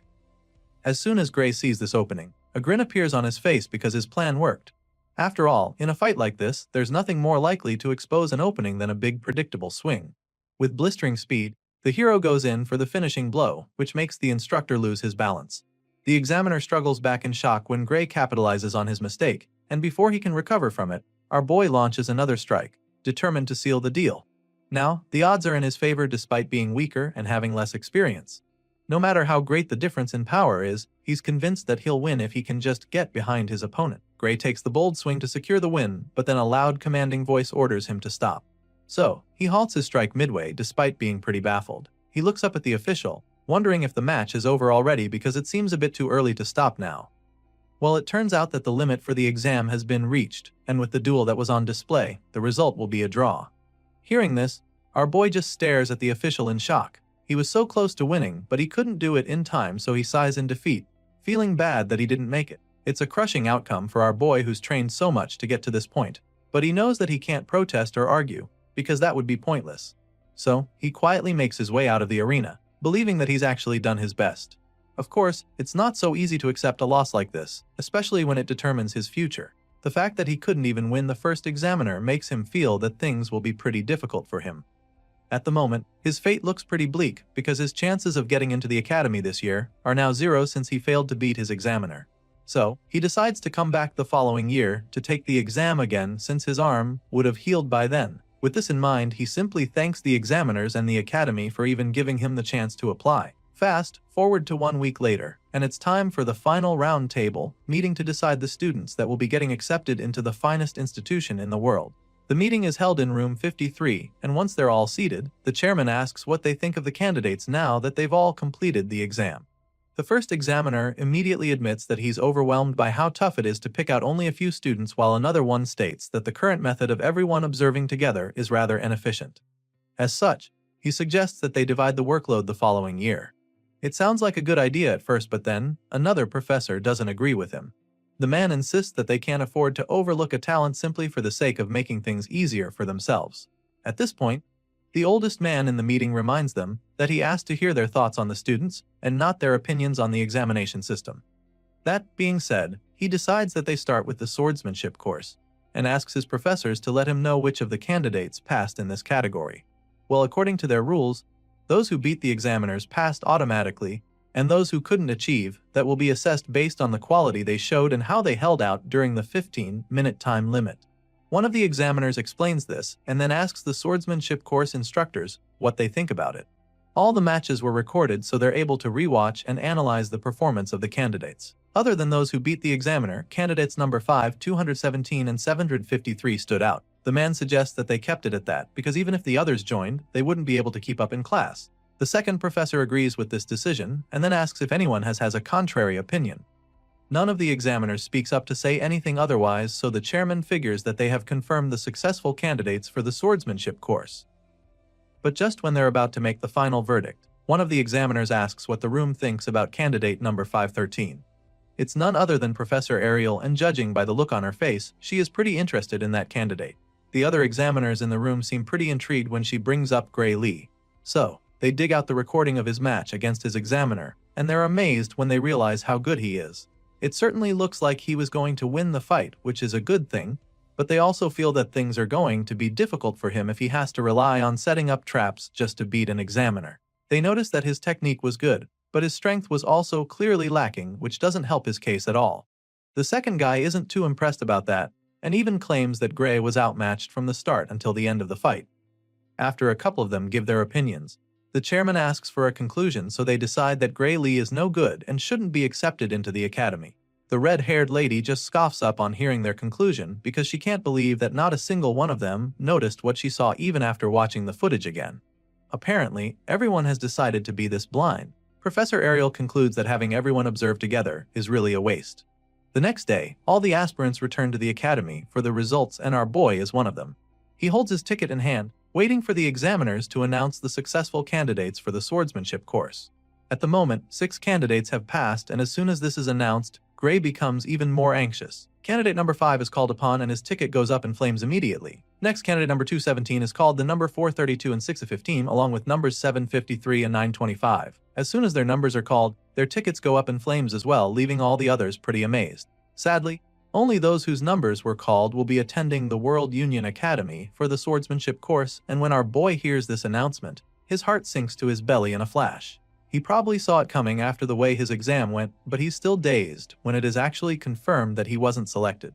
The successful candidates are asked to cross the bridge and complete their enrollment procedure by the end of the day. Of course, those who passed the exam are really stoked about it, and their buddies are equally happy for them. On the other hand, there are many other candidates who are still brooding over their situation. While others are celebrating, Gray just stares at his ticket in disappointment, feeling that he failed after all. It's a horrible feeling for sure, especially after everything he went through to get to this place, but even though it looks like he'll be going home, there is one last category, known as the Divine Eye Special Admission. As you can imagine, our boy isn't really interested when he hears the announcement. He probably doesn't even know what that is, but then all of a sudden, he hears this number being called. Of course, this is a big shock, but what's even more surprising is the way his ticket suddenly starts glowing with a bright blue light. It shines even brighter than those who had the flames earlier, so he's just as confused as all the other candidates, staring at him in awe. They're all baffled by the display on show, and after staring at the glowing card for a few seconds, the hero finally starts to realize that he actually passed. While most applicants are perplexed like our boy, some others in the crowd are pretty familiar with this Divine Eye Special Admission thing because the Academy has actually done it before. At the moment, the name still doesn't ring any bells in Gray's head because he's never heard of it before. He doesn't get it, and while he's still pondering on it, those who know what it is make him understand that it's basically a way that someone gets into the institution through the back door. Some cocky know-it-alls who probably got in normally also have something to say about it. To them, the World Union Academy has really fallen to have allowed a special admission, but while the jerks are busy going on about it, our boy is simply hung up on the fact that he got in through the back door. It doesn't make any sense since he doesn't have any connections here, so he wonders if his master was the one who found a way to get him in. It's a possibility, but he knows it's a stretch because she never even mentioned anything of that sort. His thoughts are suddenly interrupted when an old man comes around to scold the candidates who were speaking ill of the Divine Eye Special Admission. And seeing that they've decided to be ignorant, he decides to enlighten them. He explains that the Divine Eye Special Admissions is an honorable category that has produced heroes for over 100 years. The old man tries to make them understand, but the jerks refuse to accept it. As far as they're concerned, the geezers at the World Union Academy are just the ones who love the Divine Eye Special Admission. Besides, the last time they checked, those who got in through this path were only impressive back in the day. Apparently, recent successful Divine Eye candidates include Amy White, Bella Albright, Leek Mueller, and Jacob Bloomfield, who are considered complete failures at the World Union Academy. Some of these names probably ring a bell to you, because these are the names of the heroes we saw in the first chapter. For some reason, these same guys are the bottom feeders at the World Union Academy, and they're so notorious for their poor performance that even the current candidates know about them. On the other hand, Gray remembers Amy, Bella, and Jacob very vividly from his past life, because the three of them were part of the main force that fought against the Liquidator. Despite what everyone is saying right now, our boy is so excited that he'll get to fight alongside them because he knows that they will become the true heroes. The story continues on the day of the entrance ceremony. Currently, The ceremony is scheduled to begin 30 minutes from now, so the students urges them to assemble in the plaza in front of the main office if they're done changing. For the first time, we get to see our boy in his stunning uniform with the World Union Academy emblem engraved into his chest pocket. After walking for a while, the guys at the front start to argue about the correct location. Apparently, they should be at the plaza in front of the main office, but there's nothing here, so they're not sure that they even came to the right place. Before they can get even more confused, one of the professors comes around to meet them. He apologizes for the confusion, explaining that they've had a bit of a delay setting up due to a mix-up. Hearing this, the students are still quite confused because they don't get what he means by setting up. Just then, the man tells them to step back a bit so that he can put the stairs in that spot. This just baffles them even more, but they step back and ask if that's good enough. Thankfully, it's just perfect, so the white-haired professor begins to do his thing. The students watch in confusion as the man goes down to start writing something on the floor. They're still pondering on what he could be doing when a giant massive circle appears on the ground. The golden seal spreads out, glowing brightly, leaving the students in awe, and then in the blink of an eye, a gigantic auditorium appears with a flight of stairs attached to it. Once again, the man apologizes for the delay and then tells them to sit wherever they like in the huge hall. Of course, they're still pretty dazed by what just happened because they can't even comprehend how he managed to teleport something this massive. While most of the other freshmen remain pretty stoked about what the professor did, our boy quietly takes a seat. He feels that they probably did this because they want to hold the entrance ceremony in a place where they can see the school building. It's a pretty brilliant idea, and he also believes that it's a pretty extravagant way to use teleportation magic. He's heard a lot about the institution in his past life and the present one, but now, he can boldly say that he has seen the power of the World Union Academy. The hall is massive, so it's pretty obvious that the number of seats is pretty excessive. One purple-haired guy at the front points this out because he doesn't think there's need for this many seats, when only 30 students were accepted this year. However, the girl sitting next to him informs him that he doesn't even know what he's talking about. In response, he simply apologizes, claiming that he never really studied anything other than how to wield the sword. In that case, the girl decides to enlighten him a bit. The World Union Academy, as the name suggests, gathers the best students from all over the world. She first makes him understand this, and before she's even done talking, she points up at the sky in excitement, announcing that the others have arrived. That's when everyone else looks up at the sky to see the fleet of airships along with huge dragons. Most of the students are terrified when they see this because they have no idea what the hell is going on. But our boy seems to know exactly what's happening. Looking up at the sky, he immediately identifies the magic airship, Strato Queen. He had boarded it once when he was part of the Liquidator Subjugation Squad. They say it's one of the largest airships in the world, so he's surprised that they're bringing it out just for an entrance ceremony. Well, apparently, that's just the kind of thing the World Union Academy does. Just then, the white-haired professor from earlier notices that everyone has arrived, so he decides that it's time to officially begin the entrance ceremony. A while later, just after the headmaster's speech, we catch up with our boy who currently looks bored to death. He's so close to falling asleep, and after the last couple minutes, he confirms that even the World Union Academy's entrance ceremony isn't much different from a normal one. Well, he is bored now, but that's about to change very quickly because the next item on the agenda is the greetings from the top students of each course. Gray's eyes almost pop out of his head when he sees Leonhardt, the top student of the swordsmanship course, coming forward to answer the call. At this point, our boy is a lot more interested in the entrance ceremony, and he's not the only one because all the other freshmen are staring at Leonhardt. It makes a lot of sense that they dread him this much since he was the one who defeated the examiner in an instant during the entrance exam. The guy climbs the platform and greets the professors there very politely. Apparently, this guy is so good that some say he's as good as the teacher when it comes to swordsmanship. It's a pretty bold statement, but I guess that's just how good this white-haired talent named Leonhard Appius is. At this point, the hero is really intrigued, but his thoughts are interrupted when Leonhardt suddenly asks the professors if he is allowed to speak freely. They confirm that he is free to talk, so he thanks them and prepares to give his own little speech. He starts by stating that he has just one complaint he'd like to make to the academy. But before revealing what it is, he turns to address his fellow students. Well, that's what he says at first, but then he throws a jab at our boy, claiming that he's only talking to the students who were admitted the proper way. Leonhardt tells them what an honor it is to be admitted to the academy with them, hopeful that they'll all graduate as individuals capable of making meaningful contributions to the world. That being said, he urges his classmates to work hard together, claiming that he looks forward to the days when they can aim high together as students of the prestigious World Union Academy. After giving this little speech, He returns to subtly attacking our hero by suggesting that there's someone among them who doesn't deserve to be there. He makes this bold statement and then turns to the divine eye Professor Ariel, asking her to confirm if he's correct or not. The red-haired professor's expression instantly changes from a look of pride to shock. She's utterly taken aback by the allegations, so she tries to correct him, insisting that all the students here have passed the rigorous exam. Even though they may not be as strong as he is, she makes it clear to him that it's not a wise idea to exclude the other students. After clearing this air on that, she bluntly asks him why the hell he's even asking her something like that.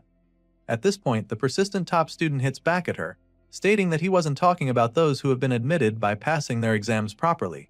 And then, he looks Professor Ariel dead in the eye and tells her that he's talking about the student she let in through the back door with her divine eye special admission. The red-haired lady just smiles when he calls her out like this, but he doesn't even stop there, because the next thing he does is to loudly demand that the one who was specially admitted reveal himself. This dude even has the balls to demand that Gray return his uniform and leave the academy right away. Everyone seated in the hall is taken aback by his audacity. They gasp in shock, but none of them dares to challenge Leonhard. At the same time, nobody steps up to support him. Meanwhile, the target in question is still on his seat. He hasn't revealed himself yet because he's trying to understand what the reason for this hostility is. He's pretty nervous, but he's relieved that Leonhard doesn't even know his face, because that would be a serious problem for him. He remembers when the top student stood up to answer the call, and he's glad that the guy didn't notice him back then despite how close they were to each other. Since Leonhard clearly doesn't know who he is, he figures that it's wiser to just remain seated because he might not get caught up in this whole thing if he doesn't actually step forward. When the special admissions student refuses to come forward, Professor Ariel finally chimes in with an unbothered look on her face. She suggests that this year's students are quite lively after seeing how bold the guy standing before her is. She makes this statement, hoping to lighten the mood, but the persistent top student just snaps at her. He makes her understand that he's very serious about what he just said, and then demands that she stop admitting students through the back door. He's about to say some more disrespectful stuff when Professor Ariel finally gets fed up. She cuts him off by appearing behind him and then prepares to show him exactly why she's a professor at the academy. Ariel asks Leonhard if he thinks that he's stronger than the student she chose through the Divine Eye special admissions.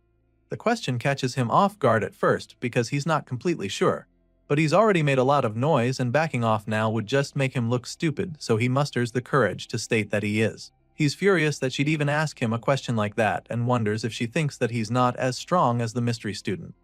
With this response, Professor Ariel smiles even more because she knows what things are about to get interesting. She likes his attitude and proposes that they make a bet so he can put his money where his mouth is. Once again, Leonhard is taken aback by the idea she just brought up, but she reiterates and confirms that she actually wants to make a bet, and not just any regular net, because she's actually willing to gamble with her job to prove that she didn't make a mistake. Of course, this bet means that Gray Lee's special admission will also be at stake, so our boy becomes pretty worried because this definitely wasn't part of his plans. Gray begins to panic because he doesn't even know what kind of bet this daring lady is talking about right now. Off the top of his head, Leonhard figures that the professor probably wants to make him fight the special admissions student, but she claims that she would never do such a boorish thing. After all, she believes that Leonhard would end up dead if our boy goes all out against him. She literally tells him that he's no match for the special admissions student, and then assures him that she wouldn't intentionally make them fight because as an educator, she must not put the lives of her students at risk. Of course, the only person she's worried about is Leonhard, so she makes this clear to him, which of course causes him to become absolutely livid. The veins in his head start bulging out as his blood begins to boil, and then he asks the lady if she's actually trying to provoke him. In response, Professor Ariel bluntly tells him that she meant every word of what she just said. As such, she suggests that they make their bet about monsters since it would be safer that way. Rather than making them fight and risk hurting each other, it's safer to see which of them is better at killing monsters. Professor Ariel makes the proposal and still manages to piss the top student off by teasing him about how he's better at fighting monsters than humans. Despite being really mad, he admits that she is truly well informed and then asks her what their bet will be exactly. Now that they're on the same page, Professor Ariel reveals that the conditions for the bet are very simple. All they have to do is kill the monsters that she picks as targets. Each round, the target monster will get stronger, and whoever fails to defeat their monster first loses the bet. That being said, the red-haired lady reveals that she will retire from her position as a professor if her candidate loses the bet. And of course, this also means that the special students will be expelled. Of course, Our boy feels very uncomfortable listening to the lady gamble with his future, but then again, she's the one who got him into the academy in the first place. As for Leonhardt, she informs him that he'll have to do whatever she says if he loses the bet instead. The blondie is a little reluctant to accept these terms, because it could very well be a trap, so when the professor asks if they've got a deal, he asks her to tell him what the target monsters will be first.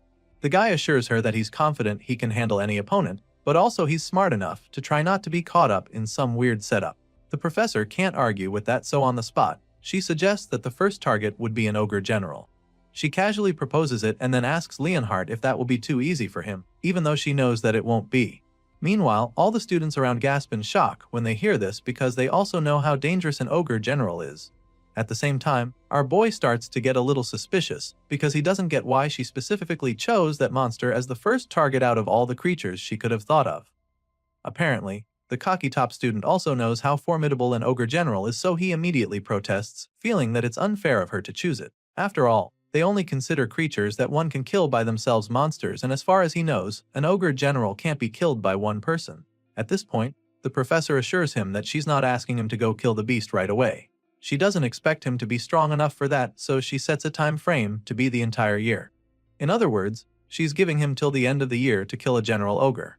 However, Leonhardt insists that it's not a fair challenge. As far as he's concerned, if someone could single-handedly take down a disaster-level monster within just a year of training, then no one would even be suffering. That being said, he demands that she choose a more realistic target, but then all of a sudden, an idea hits him. Leonhardt suddenly accuses the professor of deliberately picking a monster that no one can defeat so that she can end the bet with no clear winner.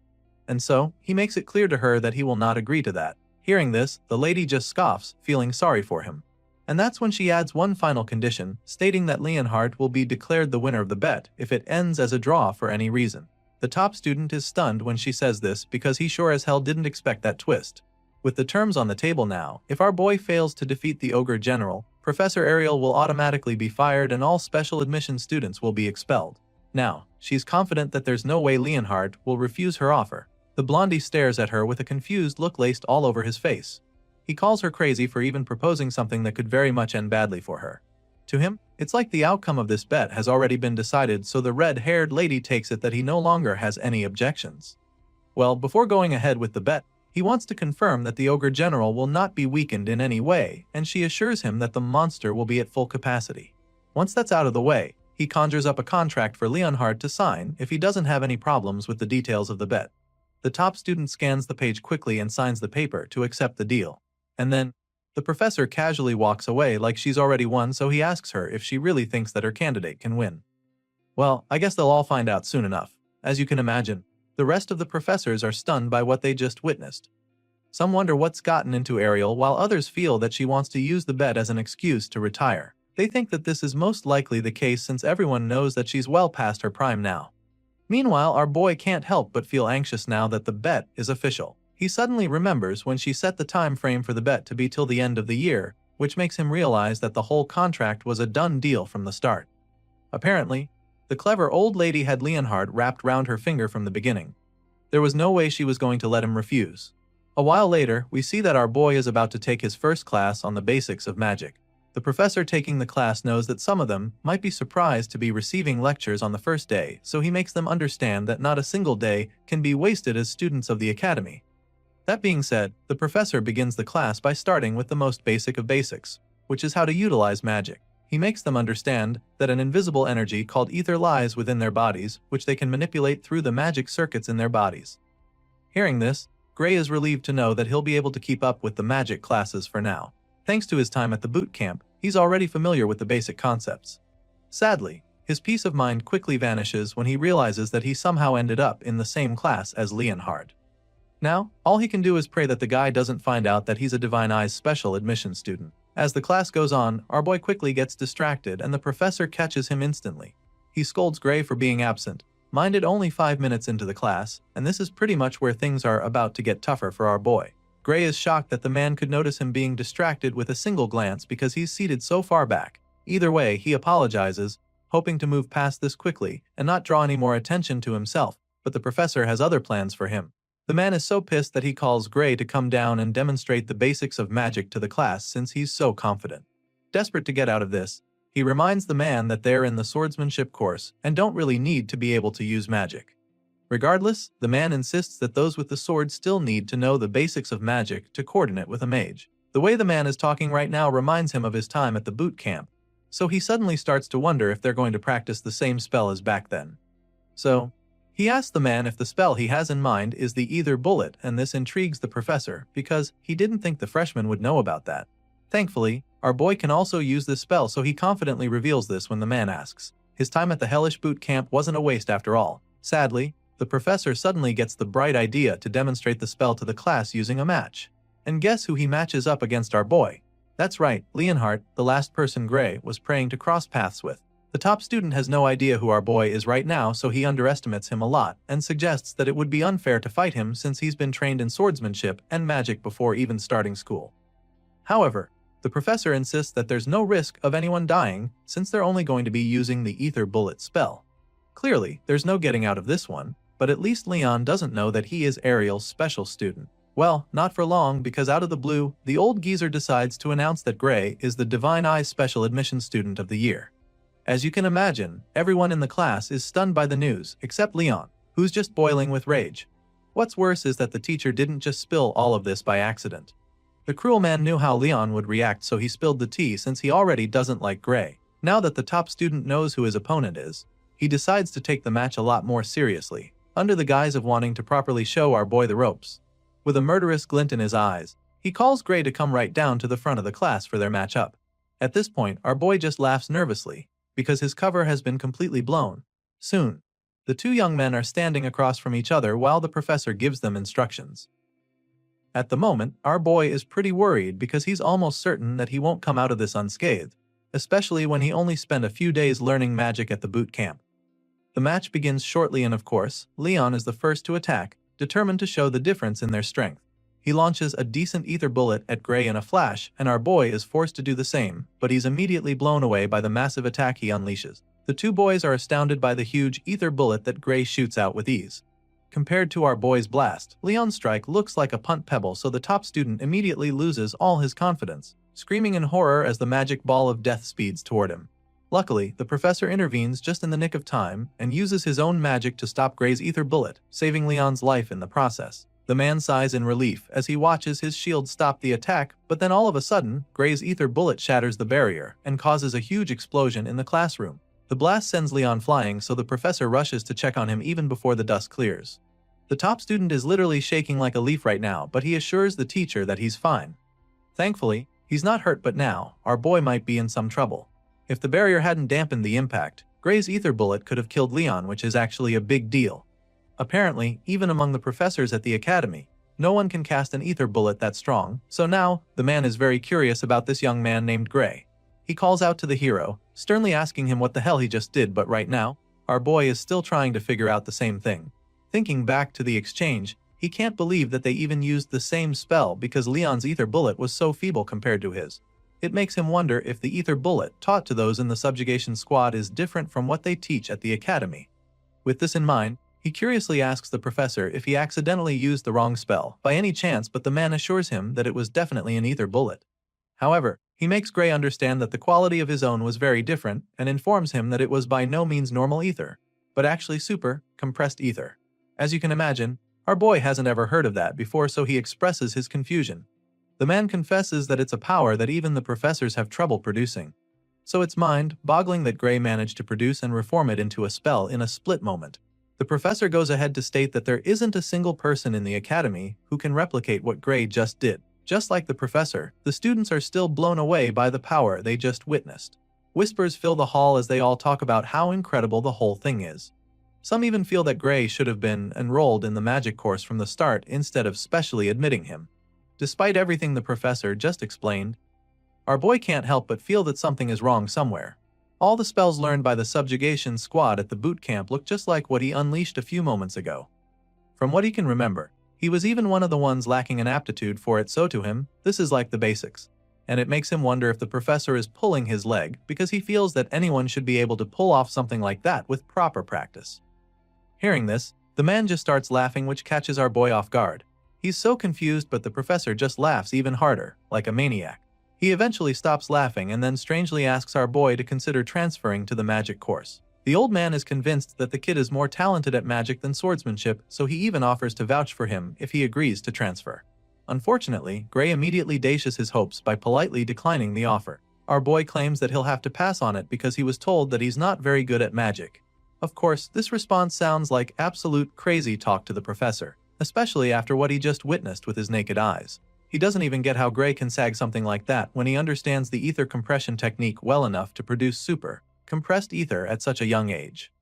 As far as he's concerned, the boy is an unparalleled prodigy, even by the Academy standards. In his mind, whoever said that Gray isn't good at magic is a fool because the person clearly had no idea what they were talking about. And so, he once again asks our boy if he's sure that he doesn't want to transfer to the magic course. Gray just remains silent at this point while the other students talk about how amazing it is to see a professor who rarely compliments students to be showering someone with this much praise. When the hero fails to give him an answer, the man bluntly informs him that it would be a big loss for the world if he doesn't study magic. The man is so invested that he would even call Gray's refusal a crime against magic. For some reason, our boy laughs upon hearing this despite the deathly serious look on the professor's face. Just then, he suddenly remembers hearing something about the ether compression technique during his time at the boot camp. You see, back then, they were taught by the greatest mage to ever live in their world. On that faithful day, she told them about something called OD. It's also known as life force, but nobody knew it existed before, and as a result, it was very difficult to cast proper magic. She told them how people had to continuously compress ether within their bodies and then gather it. And even then, they could only use it when the bits happened to mix with OD by chance. This memory plays back in Gray's mind, so he immediately asks his current professor if he knows about OD. The man is instantly stumped by the question because he has no idea what that is. Seeing the professor's reaction, our boy confirms that he's currently in a world where the people are yet to learn of the existence of OD. Apparently, he was sent far back to a time when people don't know how to cast proper magic. With this in mind, he's now certain that what he learned in the subjugation squad was knowledge from the future. As you can imagine, this is a really big deal because it could change the way the whole world uses magic, and Gray knows this as well, so he also knows that he has to be careful who he tells about it. His thoughts are interrupted when the professor asks him again if Hest finally going to transfer to the magic course. Despite the huge discovery he just made, our boy refuses for the third time in a row, claiming that he just loves swords too much. He thanks the man for his offer but passes on it, and at this point, the professor finally gives up on trying to change his mind. However, he is hopeful that Gray will reconsider his decision, so he tells the special student to come find him if he ever has a rethink, stating that any time at all is fine for that visit. Once again, the hero thanks the man for his kind offer, and the professor finally allows him to return to his seat. He's so impressed by the talent in front of him that he promises not to bother Gray anymore if he looks away during class. The man is literally a fan at this point, because he claims that he doesn't even mind if the boy gets bored and decides to leave the class. As far as he's concerned, this class is just way too basic for Gray Lee. The hero quietly makes his way back to his seat while all the other students stare at him in awe. They can't believe that the notorious Professor Carlos is the same person kissing Gray's ass right now. Well, it turns out that the professor isn't the only one sucking up to the hero, because from the looks of things, Leonhard is practically in love with Gray right now, because the guy is literally calling him Lord now. Our boy sees the top student acting this way around him, and of course, it makes him so uncomfortable that chills run down his spine. Later that day, Gray receives a note from Professor Ariel asking him to see her after class. On the way to her office, he can't help but wonder why he got summoned out of the blue. He feels that it might be Professor Carlos's doing, so he starts hoping that the red-haired lady won't advise him to change courses as well. Soon, he's right in front of her door, and immediately he knocks. She already knows it's him, so she lets him in. He's about to apologize for the intrusion when he suddenly senses a sneak attack from the side. The person tries to strike him with a sword, but his reflexes kick in at lightning speed, allowing him to block the hit and knock down the attacker. He's shocked that his body reacted on its own, but he can't think about that right now since he just got attacked. He turns to the assailant, wondering what the hell that was fire, but then as soon as he sees the girl, he can't help the feelings that he's seen her somewhere before. Gray takes a battle stance after knocking the attacker down, and then as soon as he takes a closer look, he's stunned because the girl looks very familiar. He's still trying to figure out where he's seen her before when a voice interrupts his thoughts. The person sounds impressed by what they just saw, and then our boy looks up to see that it's the red-haired professor. The lady is glad to confirm that her eyes were right about the young talent she selected, because at least now, it's clear that she didn't make a mistake. While she's bragging about her special admission student, Two of her colleagues who are in the room as well have some reservations of their own. They don't seem to like Gray very much and even suggest that the green-haired girl, Bella, didn't attack with any real intent. As such, they feel that Ariel might have even asked her to go easy on the new guy. They admit that Bella's movements were flawless, but to have her sword be knocked out of her hand so easily was just unnatural. Our boy listens to them scold the blue-haired girl and realizes that she's the famous Belle Albright from his past life. She was one of the heroes from the World Union Academy who fought against the Liquidator and was considered the greatest sorceress in the world. Of course, Professor Ariel is not pleased to hear her colleagues talking to Bella that way, so she snaps at them. The red-haired lady suggests that the both of them consider quitting as professors since they can't even tell if the girl was holding back or not. She stretches out her hand as if demanding something from them, so when they see her reaction, they immediately change their opinion. The first guy drops a stack of coins in her hand while nervously stating that they were only joking about what they said. Gray watches in confusion as this exchange happens right in front of him, and then all of a sudden, he gets a good idea of what's going on. Still, he curiously asks the professors what they're doing, and that's when Ariel informs him that they were actually gambling. Apparently, they made a bet on whether our boy would be able to fend off Bella's surprise attack or not. As you'd expect, the red-haired lady put her money on the hero, and thanks to him, she just made some really good money. For this reason, she decides to let him enjoy the spoils as well, so she tosses one of the coins at him, telling him that this is his part. At first, he doesn't know what she threw at him, so when he realizes that it's a hold coin, his eyes almost pop out of his head. A single gold coin is worth a fortune, so he's pretty blown away by it. The other professors are obviously not happy about the outcome, but they can't help the feeling that Ariel was right about Gray. It's just like the red-haired lady said, because from the exchange earlier, it looked like he deliberately didn't use his dominant arm. It's almost as if he was trying to protect his immobile arm, so they wonder if it's because of injury. This is what the first man has in mind, but his colleague isn't even sure what to think. Rather than an apparent physical injury to the muscles, the first man thinks that the reason for this is more likely a deeper kind of wound. Hearing this, his colleague agrees, stating that a simple injury wouldn't cause that. Our boy listens in shock as the men analyze the situation, and he almost can't believe his ears. He's amazed that they can tell that much just from looking at him, so he expresses how surprised he is, but that's when the men remind him that they wouldn't be professors of the academy if they couldn't tell that much. Sure, to most people, it wouldn't be very obvious, but Professor Ariel was already aware about his condition during the exam. The red-haired lady has pretty much gotten all she needs from her annoying colleagues already, and since she's made them see that she was right about Gray, she bluntly tells them that it's time to leave.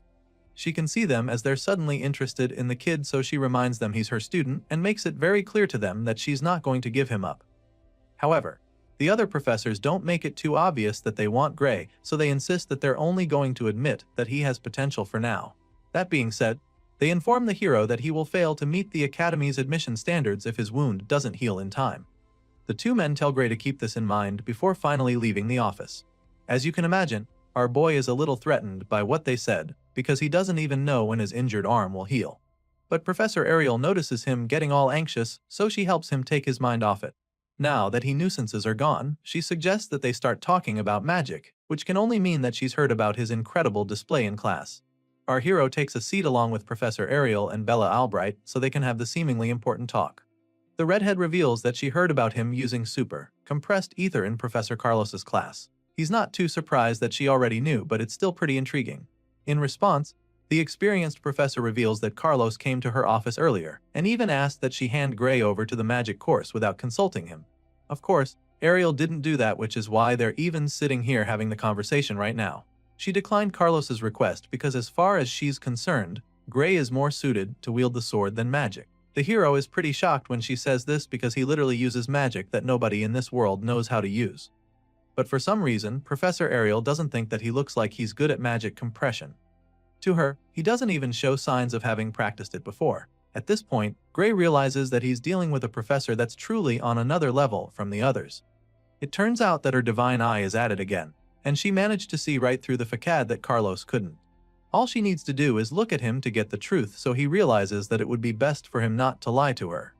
With this in mind, he calmly takes a sip of his drink and tells her that she's absolutely correct. The red-haired lady is glad to see that he's cooperating, so she asks him to tell her what sort of trick he's using to fool everyone else. She knows for a fact that he's not really using ether compression magic, so she urges him to confide in her. She promises not to divulge the information to anyone, and even offers to reward him if he lets her in on his secret. She's desperate to get answers, but it's not even for her. The reason she needs to is because of Bella. Of course, the hero is shocked that she would even say this because Bella is literally the sorcerer who taught him the very same magic in his previous life. He's so shocked that he almost addresses her as the sorceress, but he quickly dodges the bullet. Gray is truly stunned because he knows just how good Bella is. Professor Ariel can understand his confusion, so she decides to explain the situation. Apparently, even though the girl is a genius at magic theory, she's far from the best when it comes to actually using the magic. For some reason, the girl just can't use the ether compression technique properly, and it's the same reason she can't create super compressed ether. Hearing this, Gray suddenly remembers what he heard about Bella Albright being a late bloomer. She might have been the most powerful sorcerer in his previous life, but her time at the academy wasn't actually impressive. After hearing what the professor just said, he now understands why that was the case. Moving on, the professor goes on to reveal what she noticed. From what she heard from Carlos, when Gray used the super compressed ether, he didn't even look like he compressed ether at all. And so, if there's a way to use super compressed ether without actually compressing ether, then it means Bella won't have to be sent to Professor Bradley. As soon as Gray hears this name, the gears in his head start turning. He suddenly remembers the man known as Professor Varian Bradley, and judging by the horrified look on his face, it's pretty clear that the man might be a problem for students. Seeing the look on his face, Professor Ariel is intrigued that he knows of the man. Well, it's practically impossible not to know him since he's extremely infamous. After all, he has conducted countless experiments of humans, murdering many in the process. On top of that, he has caused magic disasters that resulted in the death of tens of thousands of people. To cut the long story short, Professor Varian Bradley is history's worst magic criminal. The fact that Ariel talked about Bella being sent to the man puzzles our boy a bit, because he can't believe that the man still hasn't been caught in this period. Sadly, that's the case, and if Bella can't create super compressed ether by the end of the year, she'll be sent to him where she will undergo surgery. As you can imagine, Gray is mortified by this information, so he immediately informs the professor that it's likely a bad idea. It turns out that Ariel even knows that it's not wise. Even though the surgery is under the pretense of enhancing her magic abilities, it's actually human experimentation, and she is fully aware. Professor Ariel knows about his shady ways already, but his activities haven't been made public yet. But then again, rumor has it that he's the reason some people have died, while others were left broken. It's dangerous and scary to the blue-haired girl, but she doesn't have much of a choice because she will be expelled by the end of the year if she can't use super compressed ether. Of course, Professor Ariel doesn't like the situation, and she'd even prefer that Bella quit the academy to having that man mess with her body. Now, our boy is really tempted to tell them the truth. However, the magic he knows is knowledge that does not even exist at this time. As such, telling them might end up changing the course of history. But then again, seeing how terrified Bella is right now, he suddenly remembers what happened during the battle against the Liquidator. He remembers how the alien invader overpowered them and defeated humanity's last hope with ease.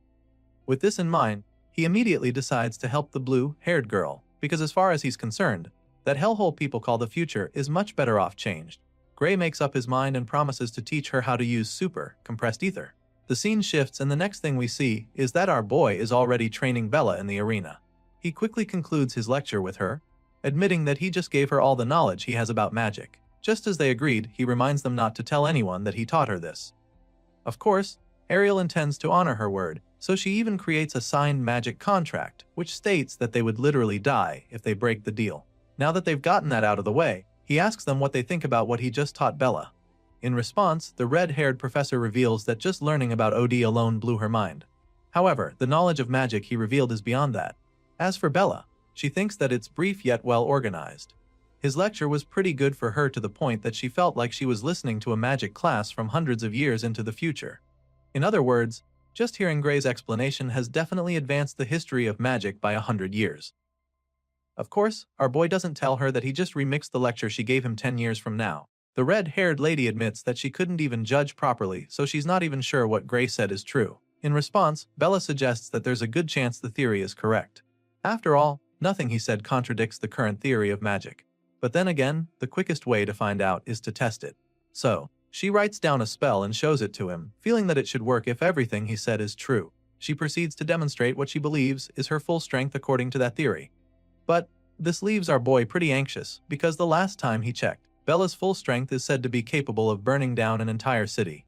Moreover, she was said to be unable to properly control her powerful magic output. The timid young girl lifts her staff to cast the spell using Gray's teachings, and before anyone can even process what's going on, a mind-blowing blast follows.